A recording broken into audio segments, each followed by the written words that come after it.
Good morning everyone. This is my topic to report. Article 262 mutilation and Article 263 serious physical injuries. Article 262 is mutilation. The penalty of reclusion temporal to reclusion perpetual shall be imposed upon any person who shall intentionally mutilate another by depriving him or either totally or partially for someone's essential organ for reproduction.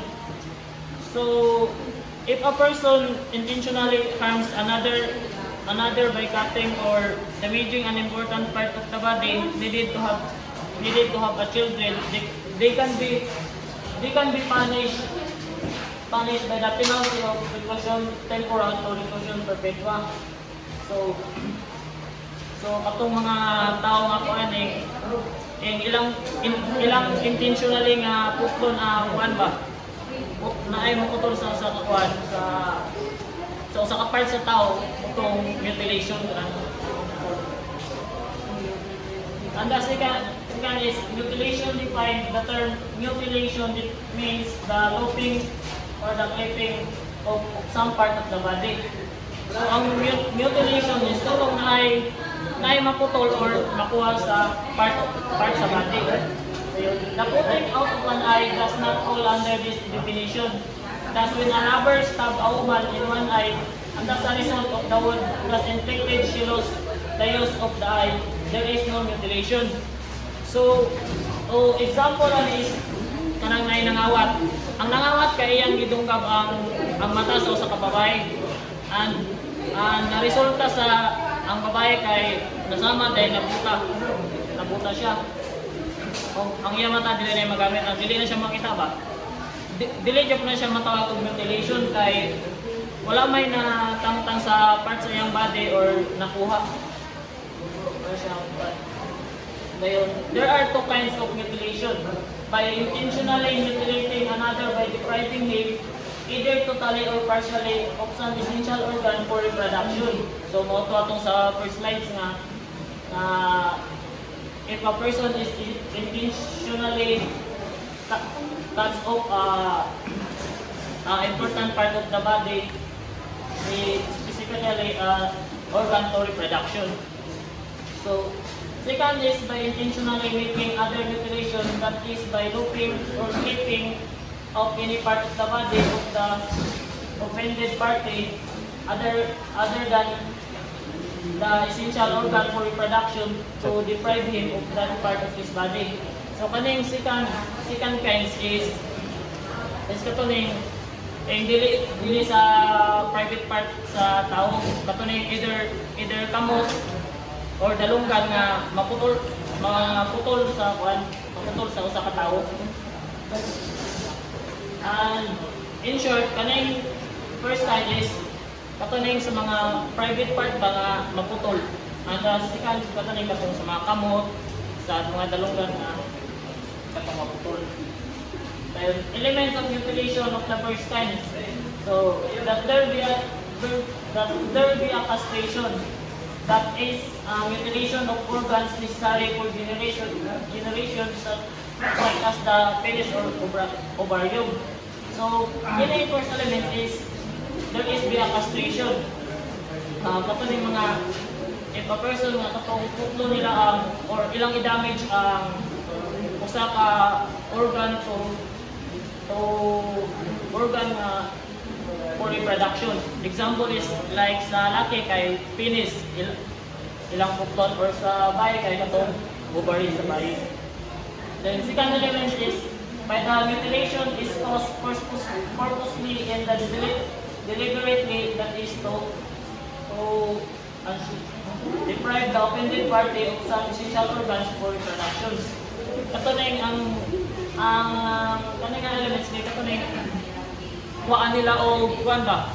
Ila i-take away ang kuhaan sa victim nga makaanak na siya. Ay lang mo ani is dili nila ba kuhaan o pagkalalaki or umari ang babae para dili nakaanak. So let's proceed to Article 263, serious physical injuries.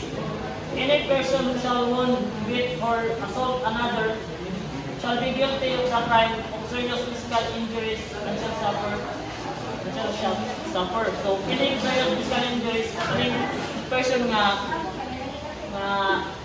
iyang nasamadan or iyang gisumbag or iyang giatak ang usa ka individual, siya shall be guilty of the crime of serious physical injuries and magsuffer siya ni nga first the penalty of prison mayor if in consequence of the physical injuries inflicted, the injured person shall become insane, imbecile, impotent, or blind.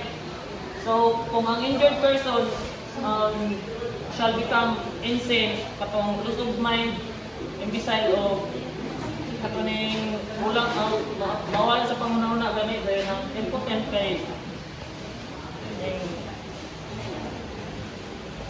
impotent.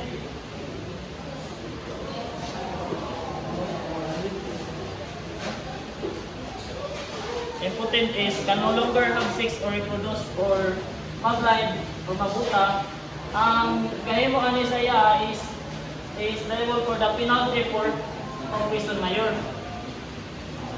And the second is the penalty of prison correctional and its medium and maximum periods if in consequence of the physical injuries inflicted, the person injured shall have lost the use of speech or the power to hear or to smell, or shall have lost an eye, a hand, a foot, an arm, or a leg, shall have lost the use of any such member, or shall have become incapacitated for the work in which he has therefore habitual engaged. So, kung ang injured person kay dili na maka-istorya or dili na makadungog or makasimot or malos ang eye, malos ang eye, ang hand, trapot, dili na siya makatrabaho ba kanang dili na siya makatrabaho sa iyang pagkatawad nga ginatrabaho is